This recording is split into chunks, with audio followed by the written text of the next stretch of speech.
What's up guys, and welcome back to another video. Today I was going to replace my tie rods and I found out a little something that we are gonna have to make a video on because it is kind of important and I don't really see a lot of YouTube videos with the repair. So I'm gonna go ahead and post it for you guys and hopefully this helps you. So I have the wheel off here and as you can see there is a rag shirt on the ground. My steering rack seals have completely gone bad. This whole entire boot was filled up to like here with fluid and it completely dumped all over. So I just laid down this old shirt that I had and we're gonna have to pull out the steering rack to rebuild it. So I bought the seals, they're on the way, and I'll continue the video when they get here. Hey. I'm gonna be pulling my steering rack out of my 240 because it has failed in all seals and I need to get that fixed ASAP because I will be going drifting pretty soon. So let's get this thing pulled out of the car and get to work on rebuilding it. So to start off, you wanna come in here and disconnect those two power steering lines going straight to the rack. And then you wanna go over to your tie rod ends and make sure you pop those out and get the tie rods off as well, because on the ground trying to get these off may be a little difficult. So went ahead and got those done, and then underneath here there is two on each side that have little brackets, and I believe they are 14s. They could be 17s, I could be wrong, but I'll check that right now. Got the driver's side tie rod out and currently unscrewing the passenger side. Went pretty smooth and it also dumped a bunch of oil out of the boot, so this side has failed as well. And that's exactly why we're doing the steering rack ones, because these seals are completely shot. So after you got everything undone, you can come over to the bushing brackets here and take these 17mm bolts out. There's two on each side where this red bushing is here, and then there's one under here. I'm gonna do that quick and then you should be able to pull this right on out. And now that the brackets are off, you want to go straight to this little knuckle here. I think it's a 12mm bolt. I will confirm. And then this little thing should slide right out of here. Make sure you mark on your little shaft here where it goes to the middle, so that way you can realign this pretty easily. Just zap that off. Then realistically you should be able to slide this right on out of here. Might take a little bit of maneuvering, but you can definitely get it out. Just gotta make sure you get it off this knuckle up there so that way you can shinny it out. Alright, so it might take you a little bit of hammering to get the knuckle off of the spindle to the shaft for the steering wheel, but it should come off if you hit it enough times, and then you can kind of wiggle this on out of here ever so slightly.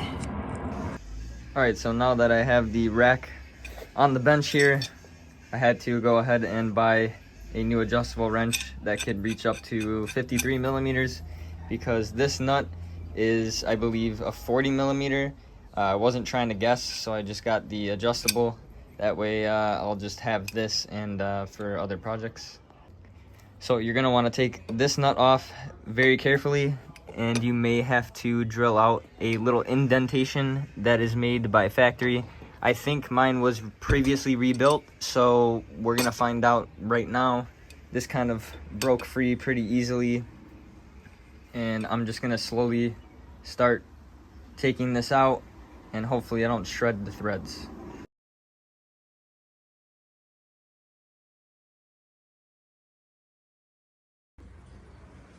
Alright, so it took me about 15 minutes of slow turning to get this thing loose.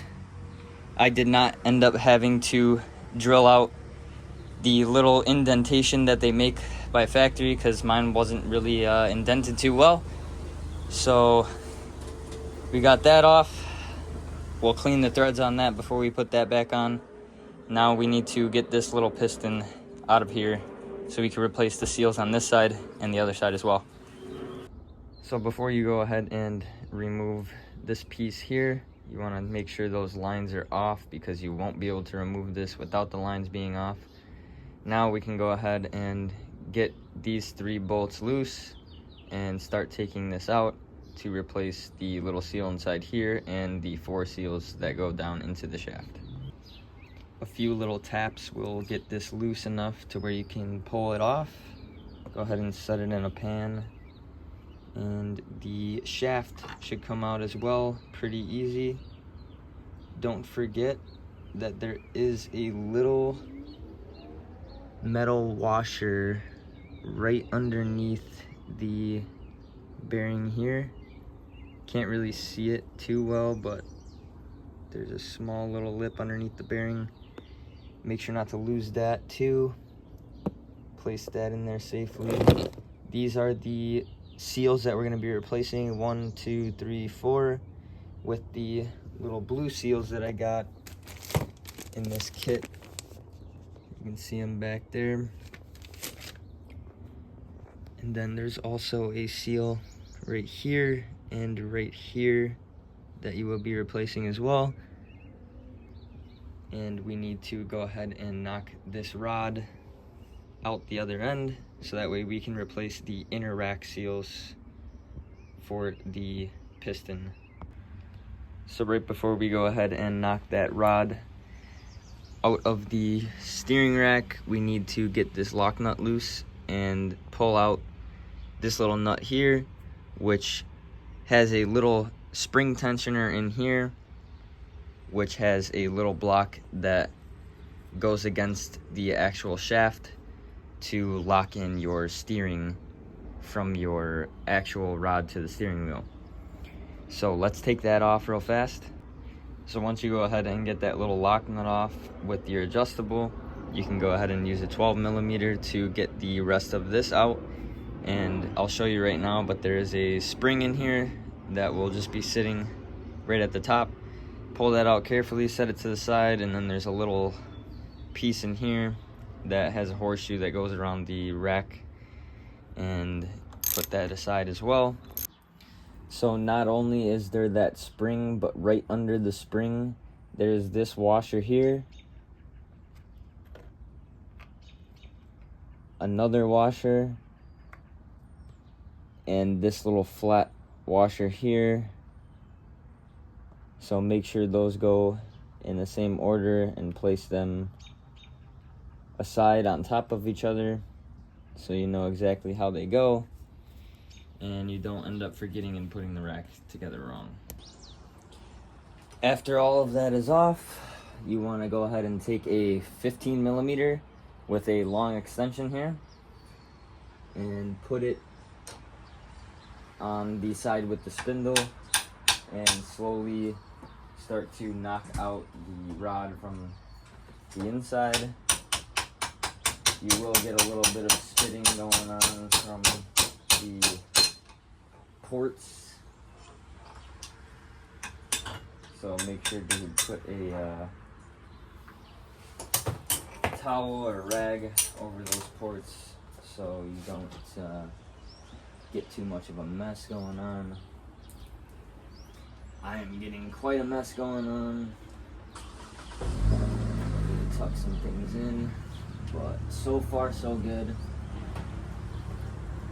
Everything's working fine. Just gotta move some stuff.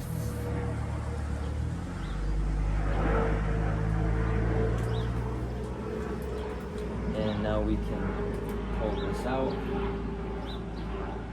very carefully. And here we have it.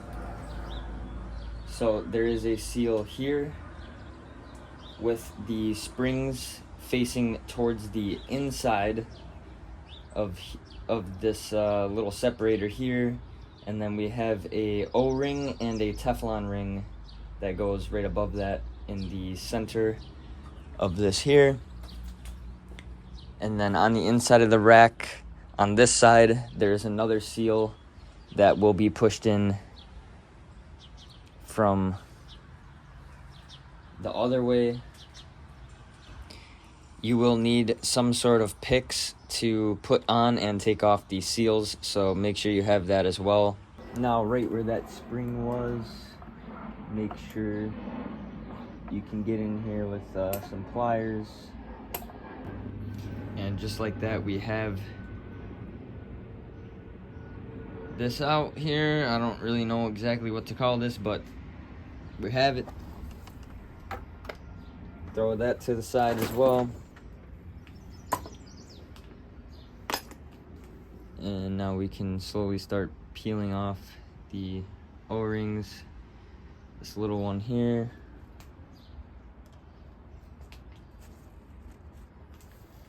There's this one in here. It's quite hard. There's another seal that doesn't come off with the rod. It is about right here in the rack. You're gonna have to shove something in the side to push it out that way. So I'm gonna use probably the extension again to be able to get this on in here and push out that seal.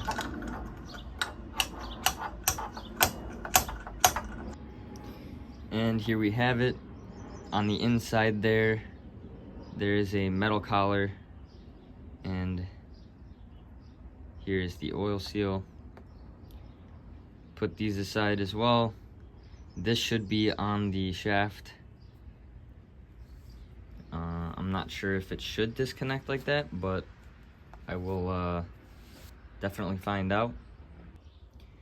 Okay, so I went ahead and looked up the little piece that came out with the seal. This, in fact, does separate, so don't worry too much about that. I'm gonna go ahead now and get this seal out. Just stick a pick underneath it and just pry up a little bit, and it should pop right out just like that. Put that aside as well. Put it in the same spot as the other little O-ring that goes on the outside of the housing here. And now we should have all of our seals out of this thing. So we're looking good. If you got this far, make sure to leave a like, comment down below, and subscribe to the channel. Now we're gonna go ahead and throw all of the new seals back into this thing and pray that it works. Go ahead and clean the surfaces pretty good. Make sure you got no grime or dirt in there, because that will affect the rack itself. It's nice and clean. So now we can go ahead and remove the seal on this rod. Make sure to have the spring facing the metal here. So the inside of the seal goes like this. Have that removed, and then we need to go ahead and take our pick and remove the seals in this little piece here. My little seal on here ended up snapping. This is just the Teflon seal. That's okay. Obviously, we're going to be replacing that too.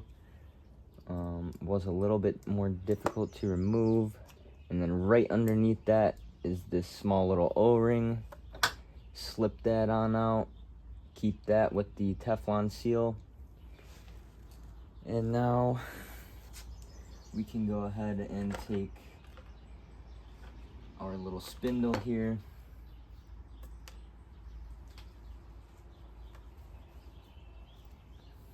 With the little washer that I was telling you guys about earlier, and remove the seals here, 1, 2, 3, 4, so that way we can install those new ones in there.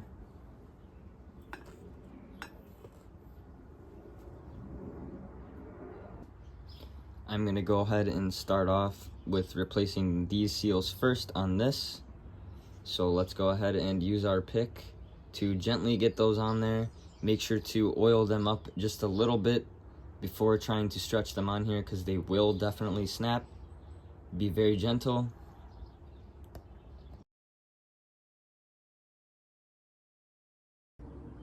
I went ahead and poured myself a small little tray of oil, or automatic trans fluid I should say, so that way we can soak these up a little bit and they can get a small bit softer. That way we hopefully will not snap these, because definitely don't want to be buying a new seal kit for this. On Rock Auto, this was $50, and we definitely can't be wasting money out here, so just be careful. I'm gonna try to stretch them on there nice and easy. It should go on fairly nice. Just be very gentle, like I said. And you can get these all the way down to the 4th ring. Go 4th ring first, then 3rd, then 2nd, then 1st. Just be very careful.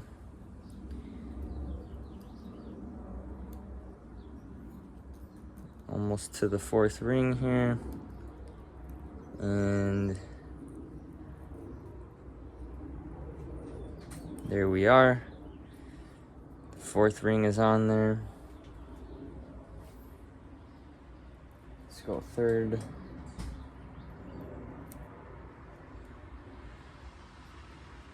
I definitely thought I would have to use a pick, but seems to be that it is going on with just my hands.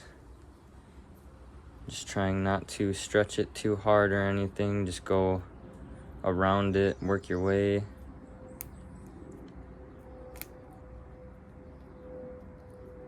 And we got this one onto the 1st one, but we don't want it to be on the 1st one. I want to move that down, so that way the other seals can kind of climb down as well.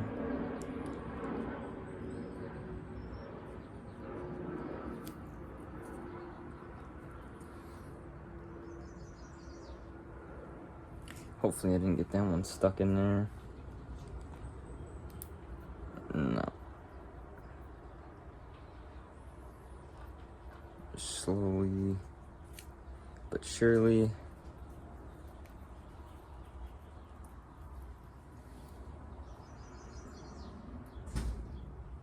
Alright, so we have the spindle seals all on now. We're gonna go ahead and move on to the next. So I went ahead and got the O-ring on here and then put the Teflon ring over that O-ring. You just kind of got to slip the rubber O-ring on, and then this Teflon is very easy to snap, so just make sure you work your way around pretty easy with your fingers first, and then you may need a pick just to slip the rest of it over. Make sure that's oiled up as well, otherwise you will crack this. So far so good. We have this portion done. Now you'll have 2 of these seals, one that goes on this end and one that goes on this end. We're gonna go ahead and install the end with the teeth. So you want to make sure this is oiled up as well. Drop that in some oil so we don't mess this up as well. So after this seal is on here, make sure the spring is facing towards this metal piece here. And now we have this other little metal collar. You're gonna want to put that right after. Pretty much that is about the hardest part to get this done here. Now we can go ahead and get a little bit of lube on this cylinder here. make sure we don't damage this while putting it back in.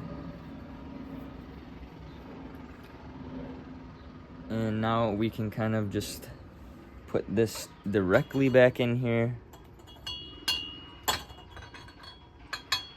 and kind of hammer that back down.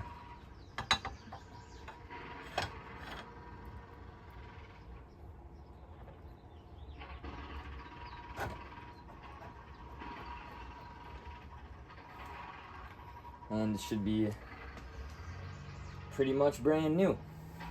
And then the last seal, which is this one here, this will essentially get pushed in by this nut. So that is the whole inner rack portion, and then you just need to put on the spindle and those seals, and it's good to go. Okay, so it took a little bit of hammering. You don't want to shove the rod in from this side and hammer it until the whole entire other portion of the rod sticks out. And then a good way to check if your seals are good, which I did not do yet, is to cover the vacuum port and push from the other side, and it should pop back on you. If you see here where my thumb is, you can cover the port and push in the piston all the way out, and it should pop back on its own. So that means we have a good seal, and all you got to do is make sure this is almost flush inside there. So I'm gonna go ahead and smack it a few more times. Don't be scared to smack it, but just don't hit it like crazy hard, you know? So with the housing piece, I'm gonna go ahead and skip doing the seal and the bearing on this because I don't have the bearing, and you need to press out the seal with the bearing. And while you're there, you know, do both. So I'm just gonna leave this alone for now. Maybe order the bearing and do it a separate time because this is easier to get to, but it will still be a pain to even do it. Skipping that, it's not too hard to press out the bearing.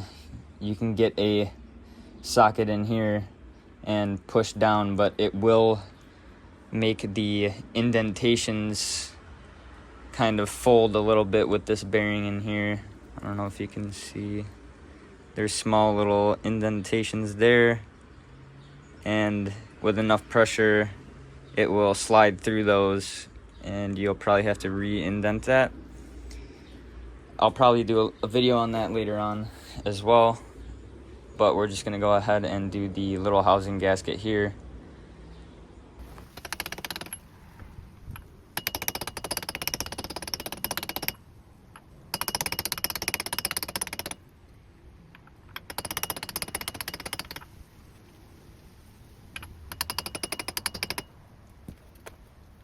Gonna go ahead and put the spindle back in here, and then we can get that housing bearing back in there. Just spin this.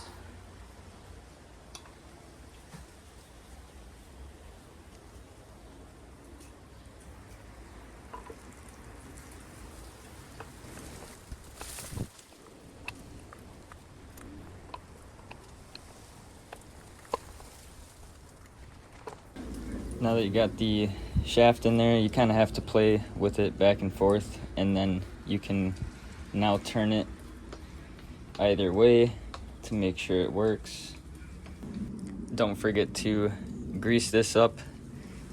Put the thin little metal gasket on first. Oil this up just a little bit and in the cylinder, and then you can reinstall this. So when you put the housing on, also make sure that the two holes are pointed here, and there should be like a number 2 on the housing here, and then the other 2 holes or on the back side, and then you can kind of try to squeeze that on there. You might have to use a rubber mallet. See if I can't get it in by hand first, but yeah, so you can push it in by hand. You don't really need to hit it with anything, unless yours is a little jammed up, I guess, but don't smack it too hard. You don't want to mess anything up in here, especially like mushroom this top or in some way. I'm gonna just go ahead and put those bolts back in the housing. Clean them up just a little bit here. One by one. They are the 8mm bolts. If you don't have this little star nose, it will still work with the 6-point socket.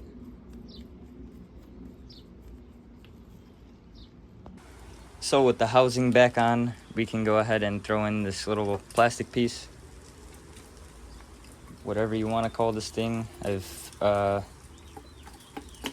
seen a few things where people call it a bucket. I'm not too sure if that's the actual name or not.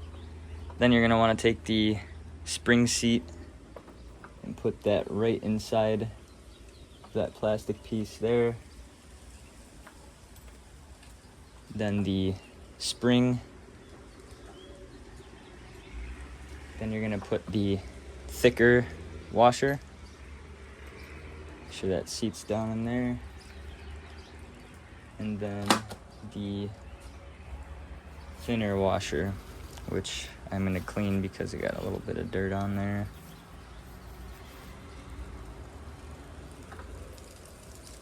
Make sure everything's still oiled and greased up.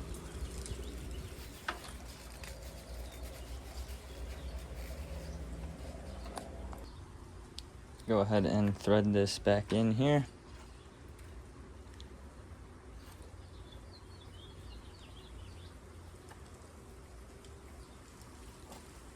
I'm going to do this by hand as much as I can before I start turning the nut, because I definitely don't want to strip these threads, especially after just rebuilding that. That would suck. Alright, so I'm ratcheting it on now. And once I feel it get pretty tight, I'm going to back it off about half a turn, or a quarter of a turn probably. So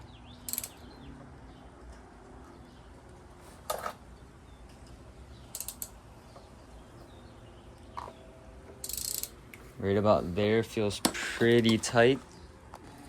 And if you try to push the rod either which way or turn this and it won't turn, that is because this nut is now too tight. So you want to go ahead and back it off just a little bit,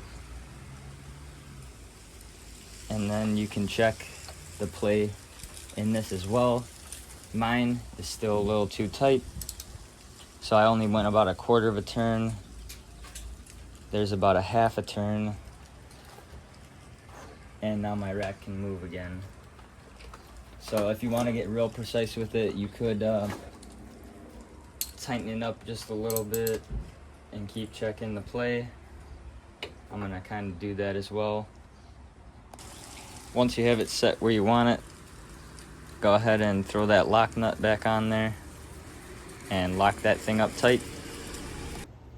So lastly here, you want to just go ahead and put the seal here, and then when you go ahead and thread this on, it will push it to the correct measurement. So just go ahead and push it in like this with the nut, and then you can start threading this gently back in. Make sure it doesn't cross thread itself. If it feels tough, go backwards, go forwards, and just keep doing that. I'm gonna go ahead and use some blue thread locker to put on this nut here so it doesn't back out on me. Just a small bit. Should be good enough. Put just a line of that in there. And then keep on tightening. Finished up getting the rack nice and painted so that way we don't have to see a little rusty piece underneath the car. And now we're just gonna go ahead and throw it back in, put the lines back on, and pray that this is perfect. Right before I go ahead and throw the rack in, I'm gonna anti-seize my tie rod so I don't have to deal with stuck tie rods like these ones. Go ahead and got the rack back in here. Got the other bushing reinstalled. I went ahead and measured these both to an equal length, so that way the rack itself is centered. And then I had my girlfriend go ahead and straighten out the wheel and make sure that I can get this knuckle on here straight and then back onto the rack without moving the inner pieces here. That seemed to have worked out, so I'm hoping that the alignment will be pretty decent. I'm gonna go ahead and just throw the bolts in this collar here. Getting the knuckle part on is a little hard, but you want it to kind of sit the way this is. The top of the little threads here kind of flush against this, and then same as well down here. And then you can go ahead and thread in these bolts and tighten those up. Okay, so I messed up on one of the lines for the vacuum ports. Not really sure how I did, but I'm gonna show you guys what happens when you do get the vacuum ports wrong. Now, the steering wheel will just absolutely go nuts, so I'm gonna go ahead and turn that off. If that happens to you, switch the vacuum lines at the middle of the rack. I'll show you right now. All right, sliding under here. These two lines here are flipped. So you want the short line going to the top and the top line going to the bottom. So I'm gonna flip those real quick and then I'll show you the proper way. Now the steering is all situated and we can finally wrap up this video for the 240. Have a lot more videos on the back burner, so make sure to stay tuned. Leave a like, comment, and subscribe. I'll see you guys in the next one. Peace.